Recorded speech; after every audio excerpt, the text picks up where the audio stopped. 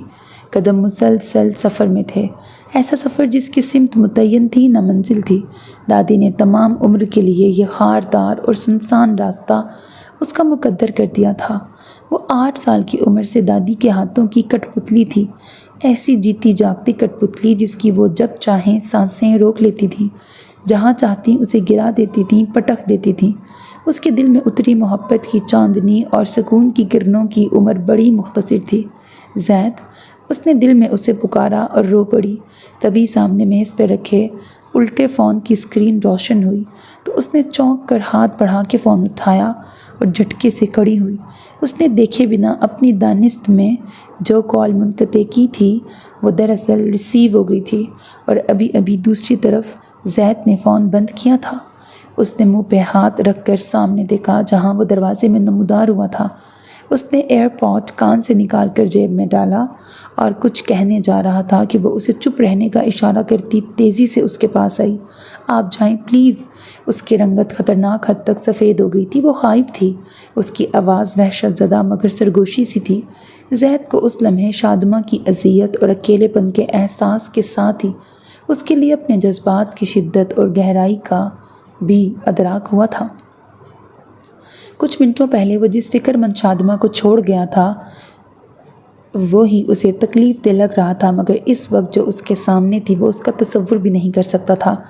اس نے کسی اور ہی احساس کے زیر اثر شادماں کے بکھرے بال ہاتھوں سے سنوارے۔ پلیز، اس نے ہاتھ جوڑے۔ وہ خوف اور یاس کی آخری حد پر تھی۔ میں تم سے کچھ نہیں پوچھوں گا۔ زید نے اس کے بندے ہاتھ نیچے کیے۔ اس کی آواز بھی سرگوشی سے زیادہ نہیں تھی۔ اس کے آنسو رواں ہو گئے۔ زید نے بازو پھیلا کے اسے خود سے قریب کیا اور وہ دبی دبی آواز میں اور تیزی سے رونے لگی۔ کسی کی موجودگی کا احساس دادی کو بھی ہو گیا تھا۔ وہ اٹھ کر ہال کی طرف بڑھیں اور ٹھٹک کے رک گئیں۔ دروازے سے نظر آ رہا منظر ان کا بدترین خدشہ، ان کا ڈراؤنا خواب تھا، جس کے ظہور کو روکنے کے لیے وہ صحیح غلط، برا بھلا، ظلم و ستم، رتبہ، مقام، رشتہ سب بھلا چکی تھیں۔ انہوں نے ہر ممکن حربہ استعمال کیا تھا کہ ان کی پوتی کسی کے قریب نہ ہو سکے، کسی کے ساتھ اتنی آسودہ نہ ہونے پائے کہ اس کے آگے اپنا دل کھول دے، مگر سارے داؤ بیکار گئے اور ساری تدبیریں رائے گاں کے فاصلے مٹ گئے تھے۔ اس کے آنسو، دکھ، زخم کچھ بھی راز نہیں رہا تھا۔ جو بڑی مشقت سے انہوں نے کھڑی کی تھی وہ دیوار ڈھہ گئی تھی۔ اسے سمیٹنے والا اس کی زندگی کا ساتھی اسے گلے لگا کے مان اور اعتبار سونپ چکا تھا۔ تبھی زید کی نظر ان پہ پڑی۔ اس کی نگاہوں میں نفرت، تعصب اور بے خوفی تھی۔ یہ کیسے ہو گیا؟ یہ کبھی نہیں ہونا چاہیے تھا۔ کہاں غلطی ہوئی مجھ سے؟ اب دادی کا دل ڈولنے لگا۔ انہیں بے تحاشا گھبراہٹ نے گھیرا۔ وہ پل بھر میں پسینے میں شرابور ہو گئیں۔ بیٹے کی عزت، اس کا نام، خاندان، رسوائی، انہیں سب یاد آیا۔ ان کا سر چکرایا اور دل میں درد کی لہریں اٹھنے لگیں۔ وہ سینے پہ ہاتھ رکھ کر جھکیں۔ ان کی حالت دیکھ کر زید شادماں کو چھوڑ کے دوڑا، لیکن اس کے پاس آنے تک وہ زمین پر گر چکی تھی۔ ہسپتال میں شادماں کے ابو اور بھائی ڈاکٹر سے بات کر رہے تھے۔ زید ان کے ساتھ تھا۔ دادی کو ہارٹ اٹیک ہوا تھا۔ اس وقت وہ خطرے سے باہر لیکن انتہائی نگہداشت میں زیر علاج تھیں۔ ڈاکٹر سے بات کرنے کے بعد طاہر علی اور داراب کسی کام سے نیچے چلے گئے تو زید اس کے پاس آیا۔ وہ ایک گوشے میں چپ چاپ بیٹھی تھی۔ اسے اس وقت کچھ محسوس نہیں ہو رہا تھا۔ اس کے اعصاب اور احساسات سن تھے۔ دادی ابھی ٹھیک ہیں، تشویش والی کوئی بات نہیں۔ وہ اس کے بازو میں بیٹھ گیا۔ شادماں نے کچھ نہیں کہا۔ اب گھر چلیں؟ تایا جان اور داراب ہیں یہاں؟ اس نے بس سر ہلایا۔ تبھی نرس باہر آئی اور کہا مریض سے ملنا ہے تو کوئی ایک بندہ مل سکتا ہے۔ جی۔ وہ کھڑا ہو گیا۔ نہیں زید، اس نے گھبرا کر زید کا ہاتھ پکڑ کے روکا۔ اس وقت میں انہیں یقین دلا دوں کہ میں کسی سے کچھ نہیں کہوں گا تو ہی وہ پرسکون ہوں گی۔ وہ کسی پہ یقین نہیں کرتی۔ پھر رونے کو تھی۔ مجھے کوشش تو کرنے دو۔ ان کے ٹھیک ہونے اور سنبھلنے کے لیے انہیں مطمئن کرنا ضروری ہے۔ وہ اسے تسلی دے کر اندر چلا گیا۔ مشینوں میں جکڑی دادی کچھ بولنے کے قابل نہیں تھی۔ انہیں اس وقت وہاں اس کے آنے کی امید نہیں تھی۔ اس نے دیر نہیں کی اور جھک کر ان کے کان کے قریب ہوا۔ آپ وعدہ کریں کہ اب اس بات کو لے کے شادماں سے ایک لفظ نہیں کہیں گی تو مجھے اپنے بیٹے کی قسم، ہم تینوں اور تایا جان کے بعد کسی پانچویں کو میری طرف سے اس بات کی خبر نہیں ہوگی، نہ شادماں کسی سے کچھ کہے گی۔ وہ مضبوط لیکن نرم لہجے میں بول رہا تھا۔ مجھے شادماں کے علاوہ کسی اور چیز کی پرواہ نہیں ہے۔ دادی نے آنکھیں موند کر گویا وعدہ کیا، برسوں پرانے حادثے کو بھول جائیں اور جلد سے جلد صحت یاب ہو کے گھر لوٹیں۔ اس نے ان کے جھریوں زدہ ہاتھ پر ہاتھ رکھتے ہوئے کہا تھا۔ گھر واپس ہوئے تو سب اس کی صورت اور حلیے کو دادی کی اچانک بیماری کا اثر سمجھ رہے تھے۔ رات کے کھانے اور ماس کو سلانے کے بعد وہ خود زید کے پاس آئی۔ وہ میز کے قریب آ کر رکی تو زید جو کچھ لکھ رہا تھا رک گیا۔ مجھے آپ سے سب کہنا ہے۔ تم خود پر جبر نہ کرو، میرا جاننا ضروری نہیں، بس میں اب خود پر جبر نہیں کرنا چاہتی، اس لیے کہنا ضروری ہے۔ وہ پہلی بار بلا جھجک پورے اعتماد سے اس کی آنکھوں میں دیکھ رہی تھی۔ اوکے۔ وہ کرسی چھوڑ کے کھڑا ہو گیا۔ طاہر علی اپنے والدین کی اکلوتی اولاد نرینہ تھے جو زندہ تھی۔ ان سے قبل دادی کے 3 بیٹے چند دن ہی زندہ رہ پائے تھے، اس لیے 3 بہنوں کے بعد پیدا ہوئے طاہر علی کی پرورش بڑے ناز و نام میں ہوئی تھی۔ ماں باپ نے انہیں ہتھیلی کا چھالا بنا کے پالا تھا۔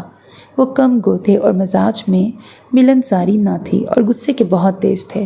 ان کا غصہ سارے خاندان میں مشہور تھا۔ ان کی موجودگی میں بیوی بچے سہمے سے رہتے تھے، سب سے ضرورتاً اتنی بات کرتے اور اپنا گوشہ پکڑے کسی نہ کسی کام میں خود کو مصروف رکھتے تھے۔ جتنا وقت وہ گھر سے باہر رہتے تھے وہی سب کے لیے کھل کے سانس لینے کا وقت ہوتا تھا۔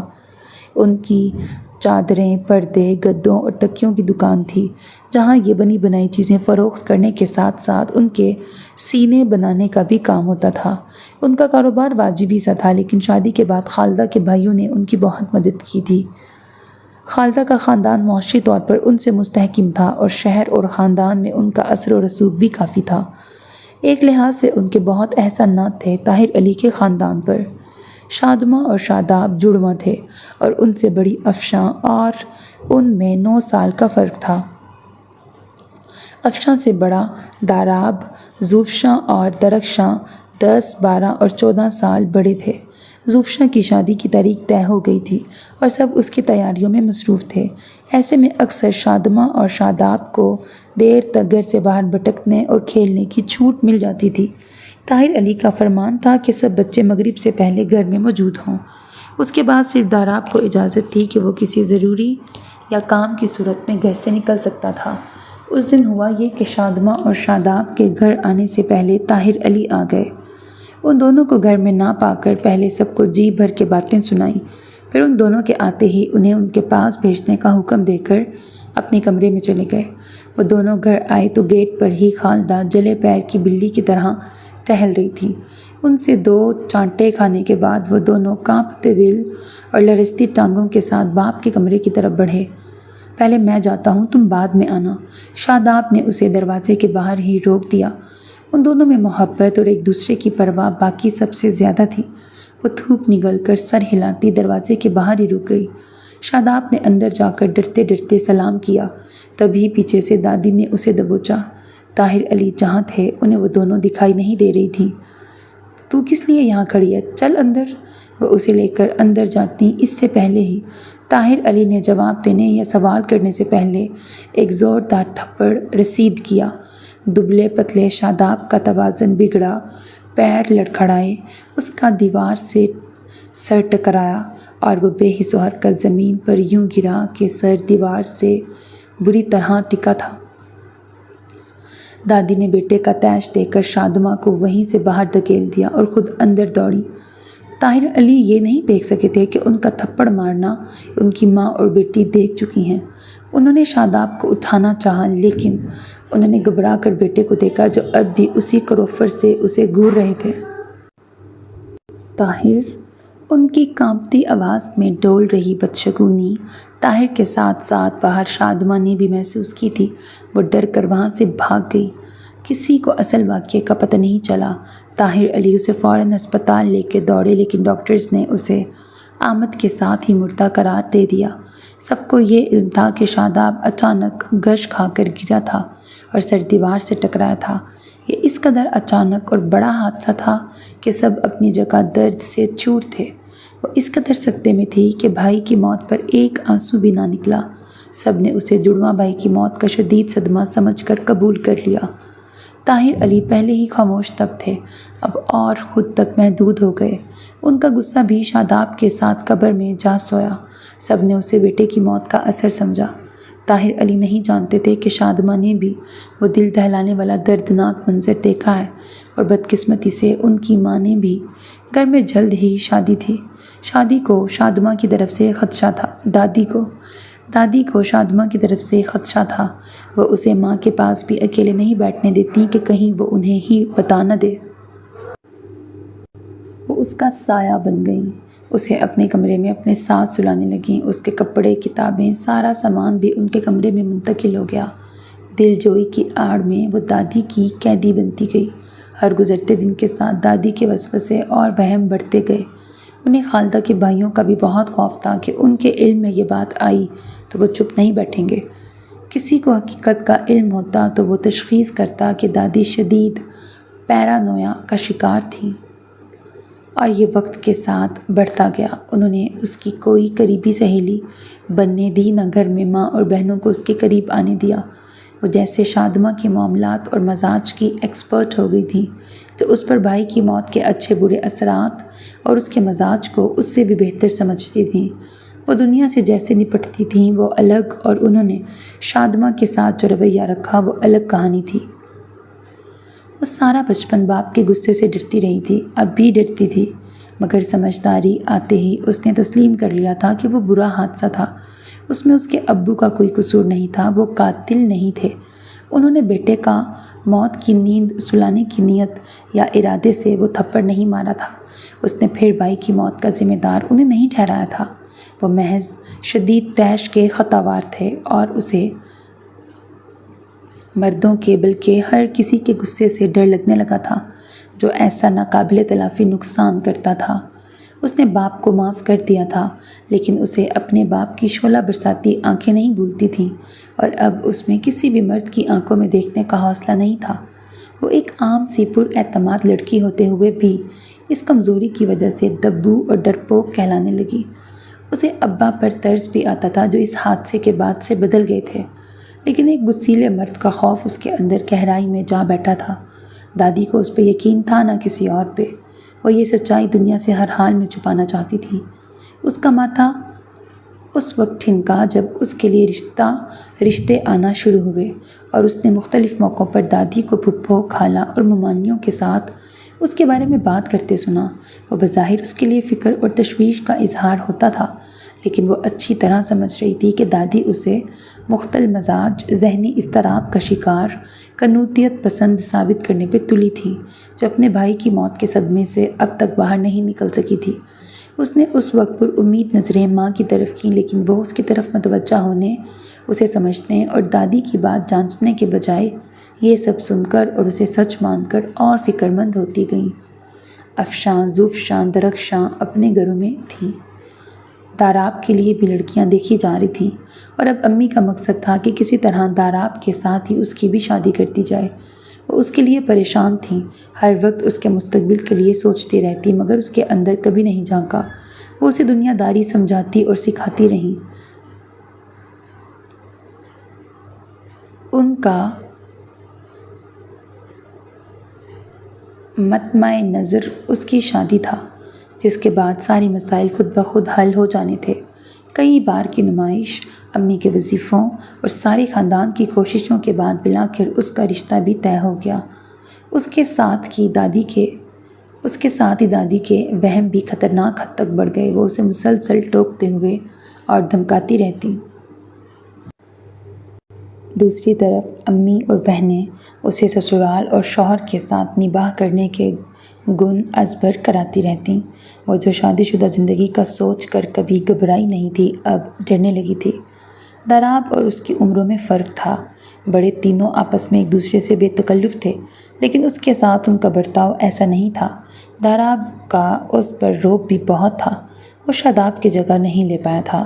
شادی کے بعد اس پر بھی اپنے اندر کی گتھیاں واضح ہوئیں۔ وہ گھر کے مرد حضرات یعنی سسر، جیٹھ اور دیور کی موجودگی میں نظریں اور سر جھکائے رہتی۔ اس کے گھر کی نسبت یہاں مرد زیادہ تھے اور سسر اور دیور تو تقریباً سارا وقت گھر میں ہی رہتے تھے۔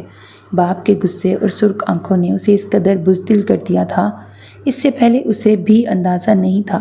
سب کو اس کی یہ ادا پہل بڑی بھائی، لیکن یہی انداز عاقب کو آگ بگولا کرنے لگے۔ اپنی ساری کوششوں کے باوجود وہ عاقب کو خوش نہیں کر سکی۔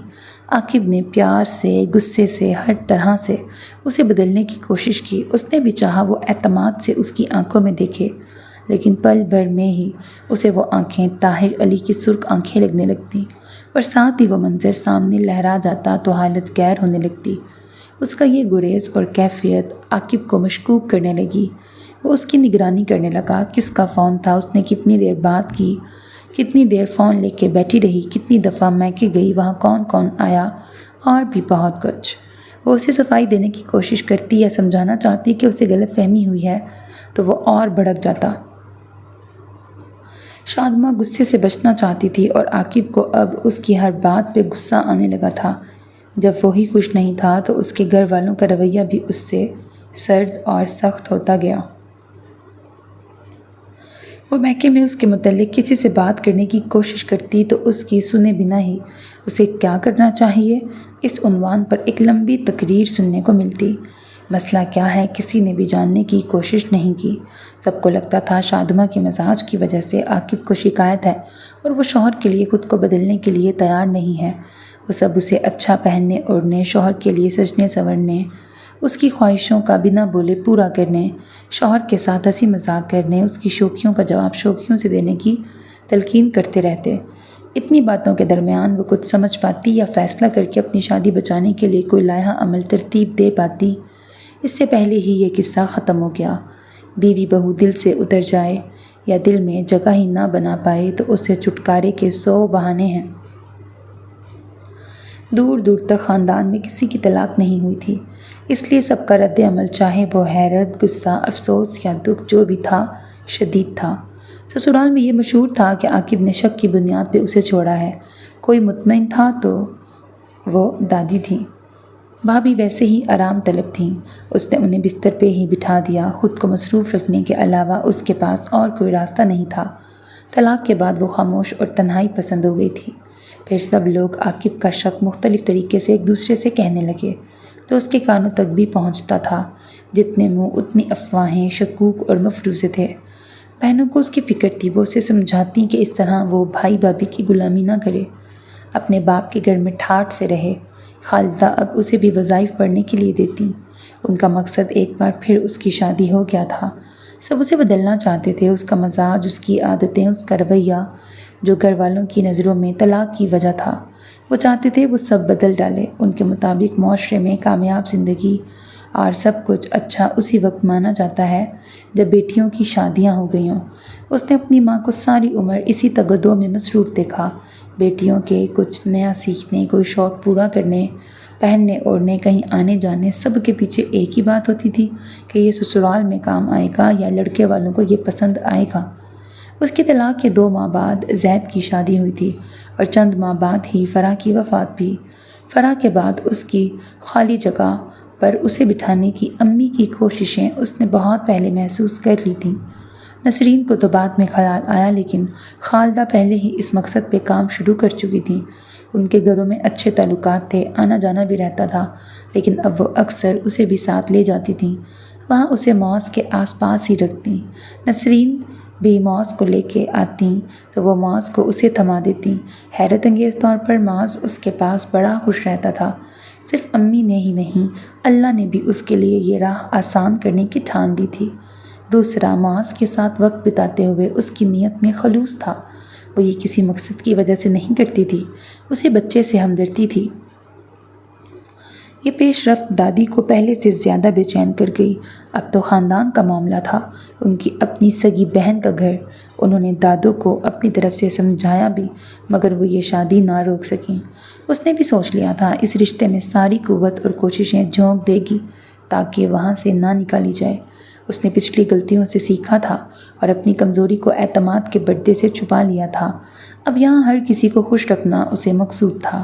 اپنی مرضی، پسند ناپسند، تمنا، طلب، وہ سب پس پشت ڈال چکی تھی۔ معاذ کو سب نے وہ ہتھیار بنا کر اس کے سامنے پیش کیا تھا جسے استعمال کر کے وہ اپنے قدم وہاں مضبوطی سے جما سکتی تھی، اور یہ سچ بھی تھا کہ معاذ باقی سب کے دلوں تک پہنچنے والا پل تھا۔ شادی کے بعد اول معاذ کے ساتھ اس کا رویہ انہی باتوں کے زیر اثر تھا، لیکن جلد ہی عورت کے اندر کی ازلی ممتا بیدار ہو کر اسے اس سوچ پر شرمندہ کر گئی، اور اس معصوم کو اس نے صدقے دل سے گلے لگا لیا تھا۔ جو خود محروم رہا ہو وہ کوشش کرتا ہے کسی دوسرے کو اس محرومی سے بچا کے اپنے اندر کا خلا پر کرنے کی۔ وہ بھی یہی کر رہی تھی، مگر اس کی ساری کوششوں اور ریاضتوں کے علاوہ یہاں بھی دادی کے وہم اور بے اعتباری اس کے ساتھ ساتھ تھے۔ انہوں نے یہی سوچ کر اس کے کمرے میں رکا چھوڑا تھا کہ ابتدا میں ہی زید اس سے بدگمان اور مشکوک ہو جائے گا تو آگے شادماں کے لیے آسانیاں نہیں ہوں گی، وہ انہی میں الجھی رہے گی، اور زید زیادہ ہی سخت مزاج نکلا تو وہ پھر باپ کے گھر لوٹ آئے گی۔ ان کی سوچ بس اسی نقطے کے گرد گھومتی تھی کہ ان کے بیٹے کا سچ دنیا کے سامنے نہ آئے، مگر انسانوں کے منصوبوں اور مقدر کے اندراجات میں بھی کبھی بنی ہے بلا؟ جو اس نے مان لیا تھا کہ اسے قبر میں اپنے ساتھ لے جانا ہوگا، وہ سب اسے سنا کر وہ زندگی میں پہلی بار ہلکی ہوئی تھی۔ ایک اندیکھا بوجھ جس کے تلے وہ بڑی مشکلوں سے سانس لیتی تھی اب سرک گیا تھا۔ اس کی سانسیں برسوں بعد بحال ہوئی تھیں۔ وہ اب بھی چاہتی تھی کہ زید کسی سے کچھ نہ کہے، حتیٰ کہ آئندہ دادی سے بھی اس موضوع پہ بات نہ کریں، لیکن زید اس معاملے کو ختم کرنا چاہتا تھا بنا کسی اور کو خبر کیے۔ وہ سو چکی تھی مگر زید جاگ رہا تھا۔ بہت دیر تک سوچنے کے بعد وہ کسی نتیجے پہ پہنچ پایا تھا۔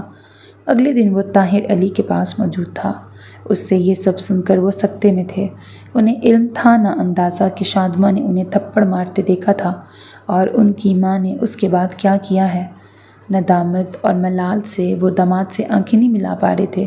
تایا جان اب یہ سوچیں کہ کیسے دادی کا وہم ختم ہو تاکہ وہ شادماں کی طرف سے بے فکر ہو جائیں، اسے پریشان نہ کریں۔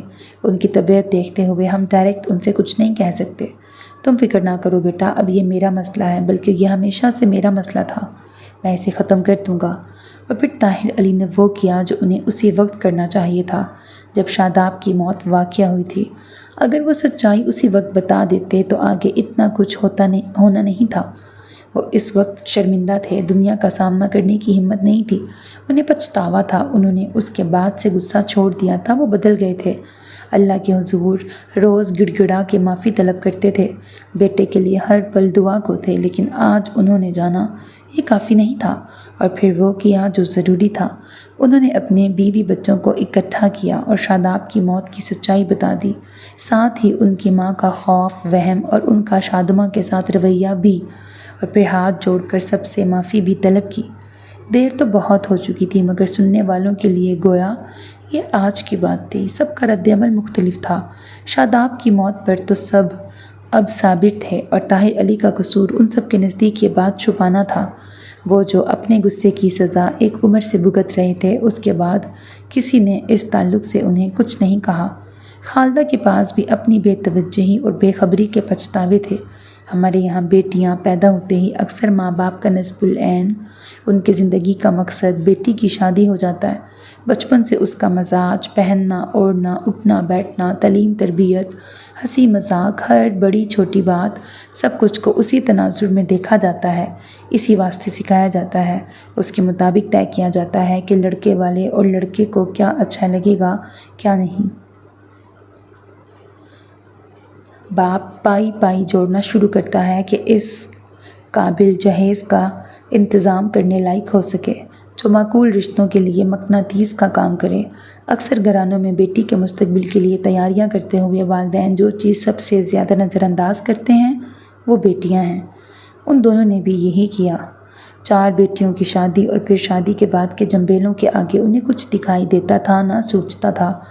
طاہر علی اس کے بعد ماں کے پاس ہسپتال گئے اور انہیں بھی خبر کر دی کہ وہ شاداب کو تھپڑ مارنے اور دیوار سے ٹکرانے والی بات سب کو کہہ چکے ہیں۔ اللہ تو غفور الرحیم ہے، انہیں معاف کر دے گا، لیکن اس کے بندوں سے اس دنیا میں معافی بھی ضروری تھی۔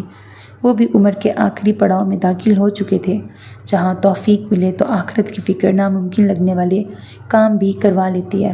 انہیں یہی طریقہ مناسب لگا تھا جس سے ماں کا ڈر اور وہم ختم ہو سکتا تھا۔ شادماں دنیا کو بتا نہ دے، ان کا یہ خوف انہوں نے خود ہی سب کو بتا کے ختم کر دیا تھا۔ جس کے ہونے کے وہم انہیں ستاتے تھے وہ ہو چکا تھا اور کوئی قیامت نہیں آئی تھی۔ اس کے بعد طاہر علی سب کا سامنا کرنے اور سب کی بری بھلی سننے کو تیار تھے۔ طاہر علی کے کر گزرنے کے بعد اب دادی کیا کہتی، نہ کرتے، کیوں کیا، اب کیا ہوگا جیسے سارے سوالوں کے جواب طاہر علی نے انہیں دے دیے تھے۔ ہم کئی دفعہ بزرگوں کو عمر کی سہولت دیتے ہوئے ان کی غلط باتیں چھپا کر برداشت کر کے انہیں مزید غلطیوں کا موقع دیتے رہتے ہیں، اور انہیں شرمندگی سے بچانے کے ہمارے یہ جتن انہیں اپنے غلط ہونے کا احساس نہیں ہونے دیتے۔ طاہر علی یہ غلطی نہیں کرنا چاہتے تھے۔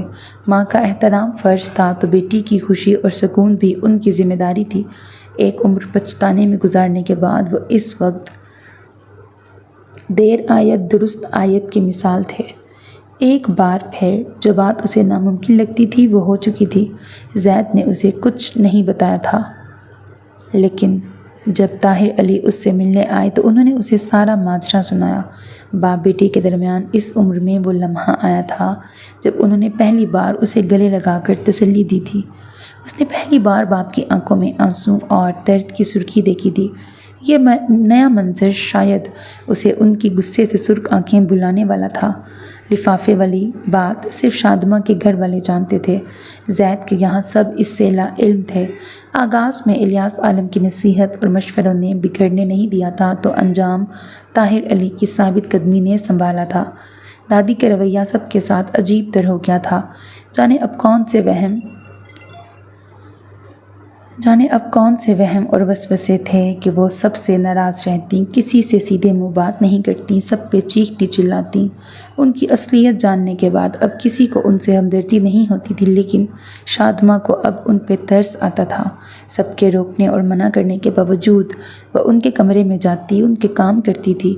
حیرت انگیز طور پر دادی اسے ایک لفظ نہیں کہتی تھیں، اسے دیکھ کے منہ موڑ لیتیں، منہ پھلائے رکھتیں، لیکن جب وہ ان کے بال بناتی یا ناخن تراشتی تو اسے کرنے دیتیں۔ وہ بھی انہیں مخاطب کرنے کی کوشش نہیں کرتی تھی۔ اب اسے ریٹائر کر دیں پلیز۔ زید نے الماری سے اسی شرٹ کا ہینگر نکالا تو شادماں نے دہائی دی، میں بتاتی ہوں مجھے اور کون سی شرٹس پسند ہیں۔ زید کو ایک طرف کر کے وہ الماری میں گھسی۔ یہ ابھی اچھی بھلی ہے تو؟ اس نے ہینگر دور کرتے ہوئے شرٹ کا جائزہ لیا۔ چلے گی اور کچھ ٹائم، مجھے یہ والی پسند ہے۔ اور اس نے ہلکے پیلے اور سرمئی چیک والی شرٹ نکالی۔ تبھی فرش پہ بیٹھے معاذ نے آواز نکالی، ماں ماں۔ وہ اب چند الفاظ بولنے لگا تھا۔ سب سے پہلے دادا اور بابا کہا تھا۔ اس کے منہ سے ماما پہلی بار نکلا تھا۔ وہ دونوں اس کی طرف پلٹے۔ معاذ نے ماما کہا؟ اس نے مسرت اور حیرت سے زید سے پوچھا۔ اس نے مسکرا کے سر ہلایا۔ اسی وقت پھر معاذ نے پکارا، ماں ماں۔ اس نے شرٹ کندھے پہ ڈالی اور دوڑ کر اسے اٹھا کے دھڑا دھڑ چومنا شروع کر دیا۔ او میرا شونا۔ ماں بیٹے کی باتیں اور لاڈ شروع تھے کہ نسرین اندر آئیں۔ لاؤ میں اسے نہلا کے تیار کر دیتی ہوں، تم اپنی تیاری کرو۔ وہ تینوں سمیہ کے یہاں مدعو تھے۔ اس نے ابھی ابھی ماما کہا چاچی، اس نے پورے جوش سے انہیں اطلاع دی۔ ماشاءاللہ، آج نہیں تو کل کہنا ہی تھا اس نے اپنی ماں کو ماما، انہوں نے اسے گود میں لیتے ہوئے کہا۔ ان کے لہجے میں بہو کے لیے پیار تھا۔ اسٹرابری کھائی کم اور کپڑے زیادہ رنگے ہیں، کیوں؟ دروازے سے نکلتے ہوئے وہ معاذ سے مخاطب تھیں۔ تبھی اس نے چونک کر کندھے پہ پڑی شرٹ کو دیکھا۔ معاذ کے ہاتھ کی اسٹرابری شرٹ پر چپکی تھی۔ اب نہیں کہوں گی، میری ہی نظر لگ جاتی ہے۔ اس کی تعصب بھری مری سی آواز نکلی۔ آپ کی آنے والی کتاب سے کوئی ٹوٹکا نکالیں اور اسے صاف کریں۔ اس نے شرٹ ہاتھ میں لے کے سرخ داغ دیکھا۔ کون سی شرٹ تمہیں پسند ہے؟ زید نے اس کے ہاتھ سے شرٹ لے لی۔ جیسی بات کر کے ان چھوٹی موٹی بے جان چیزوں کو اہمیت دینے کے بجائے وہ کہو جس کے بعد میرے دل کے داغ دور ہو جائیں۔ آپ کے دل پہ کون سے داغ ہیں؟ حسرتوں کے داغ، اس نے آہ بھرتے ہوئے کہا۔ کہنے کی کیا بات ہے؟ آپ کیا شاید سبھی جانتے ہیں؟ مجھے تم سے سننا ہے۔ وہ اور ایک قدم آگے آ کر بالکل پاس آیا۔ چند لمحے اسے دیکھنے کے بعد شادماں نے محض کہنے پر اکتفا نہیں کیا۔ اگلے پل زید جیب سے فون نکال کر کسی کو کال کرنے لگا۔ یہ کیا کر رہے ہیں؟ سمیہ کی دعوت کینسل کر رہا ہوں۔ شادماں زور سے ہنس دی، پھر اس کے ہاتھ سے فون لے لیا۔ ہم دعوت میں جا رہے ہیں اور آپ بچ نہیں سکتے۔ آپ کے دل کا اگلا داغ اس وقت دور ہوگا جب شرٹ سے اسٹرابری کا داغ نکلے گا۔ اس کے انداز میں شاہانہ بے نیازی تھی۔ یہ بات ہے، ابھی لو۔ وہ پھرتی سے غسل خانے کی سمت دوڑا۔ یہ اتنی آسانی سے نکلنے والا نہیں۔ اس نے پیچھے سے ہانک لگائی۔ زید نے کوئی جواب نہیں دیا اور شادماں مسکراتے ہوئے اپنے کپڑے نکالنے لگی۔ اسے علم نہیں تھا واش بیسن کے نیچے والی کیبنٹ میں زید نے کون کون سے کیمیکل اور محلول جمع کر رکھے تھے۔ کچھ دیر بعد وہ فاتحانہ انداز میں شرٹ لہراتا باہر آیا۔ لیں جی، بے داغ شرٹ۔ کیسے؟ وہ آنکھیں پھاڑ کر شرٹ اور اسے دیکھنے لگی۔ بس تم نے جو لالچ دیا اس کا اثر ہے، زید نے دائیں آنکھ دبا کر شرارت سے کہا۔ مجھے دانتوں آواز دے رہی ہیں۔ وہ دروازے کی سمت بڑھی اور زید اس کی طرف ختم شد۔ سو میرے عزیز listeners, this was the end of the novel Dasht Uljhan ka Sitara. Hope that you like it. اپنا بہت خیال رکھیے گا نیک تمناؤں کے ساتھ۔ اللہ حافظ and don't forget to subscribe to my channel because that's how you can encourage me, and that's the only kind of support and encouragement which I want from all of you. Allah Hafiz.